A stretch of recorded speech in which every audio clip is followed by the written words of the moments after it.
4 ఏళ్ల నుంచి ఇక్కడే పనిచేస్తున్నాను. మాకు గత నవంబర్ నుంచి ఇప్పటి వరకు సాలరీస్ అనేవి ఏవి ప్రాసెస్ అవ్వలేదు. పీఎఫ్ అనేది కూడా కంప్లీట్‌గా బ్లాక్‌లో పెట్టేశారనమాట. అండ్ పీఎఫ్ అనేది ఇప్పుడు ప్రెజెంట్ ఏం చేశారంటే హైదరాబాద్‌కి ట్రాన్స్‌ఫర్ చేసేసారనమాట. ఇప్పుడు హైదరాబాద్‌కి ట్రాన్స్‌ఫర్ చేసేసారంటే వైజాగ్ యూనిట్ అనేది కంప్లీట్‌గా క్లోజ్ అయిపోతుంది. వైజాగ్ యూనిట్ కంప్లీట్‌గా క్లోజ్ అయినప్పుడు ఎంప్లాయీస్ అనేవాళ్ళు రోడ్డు మీద పడిపోతారు. ఫస్ట్ థింగ్ ఏంటంటే మేము ఏదైనా ఫర్దర్‌గా కంపెనీస్‌కి వెళ్ళాలి అంటే ఫస్ట్ థింగ్ పీఎఫ్ ఏదే చూస్తారు. పీఎఫ్ క్లోజ్ అవ్వకుండా వేరే కంపెనీకి వెళ్తున్నామా అంటే 2 టైమ్స్ ఆఫ్ పీఎఫ్ రన్ అవుతుందంటే ఏ ఎంప్లాయీని యాక్సెప్ట్ చెయ్యరు.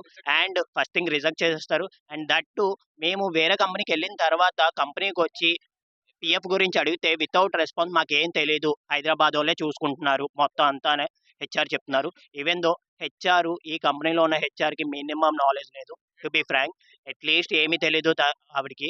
ఏవైనా అడిగితే Hyderabad unit, Hyderabad unit, Hyderabad unit. Hyderabad unit అయినప్పుడు వైజాగ్ యూనిట్‌లో నువ్వు యాస్ ఎ హెచ్ఆర్‌గా ఎందుకున్నావు? మినిమమ్ రెస్పాన్స్ ఉండాలి. ఒక ఎంప్లాయీ మాట్లాడుతున్నప్పుడు నువ్వు ఒక ఎంప్లాయీతో కమ్యూనికేట్ అవ్వట్లేనప్పుడు యాస్ ఎ హెచ్ఆర్‌గా నువ్వు ఉండి ఏం చేస్తున్నావు? ఆ! హెచ్ఆర్ శ్రావణి గారు మేము ఆవిడని తక్కువ చేయాలనే అనట్లేదు. కానీ తనకి మా గురించి ఏవైనా పాయింట్స్ అర్థమవుతే తన ద్వారా నుంచి మాకేమైనా పాసిబిలిటీస్ ఉండి సొల్యూషన్స్ ఇవ్వగలుగుతాను అంటే ఇంకా మాకు మంచిది. అందులోనేంటంటే బీజీబీ వెరిఫికేషన్ అయినప్పుడు మాకు కంప్లీట్‌గా వాళ్ళ సైడ్ నుంచి పాజిటివ్‌గానే రావాలి. అలా రాకుండా మేము వేరే కంపెనీకెళ్ళినా వేరే కంపెనీ కూడా మమ్మల్ని యాక్సెప్ట్ చేయదు. మీ సైడ్ నుంచి బీజీబీ వెరిఫికేషన్ తప్పుగా ఉంది అంటే ఏ కంపెనీ కూడా మమ్మల్ని తీసుకోదు. అందులో మాకు పే స్లిప్స్ కూడా ఇవ్వట్లేదు.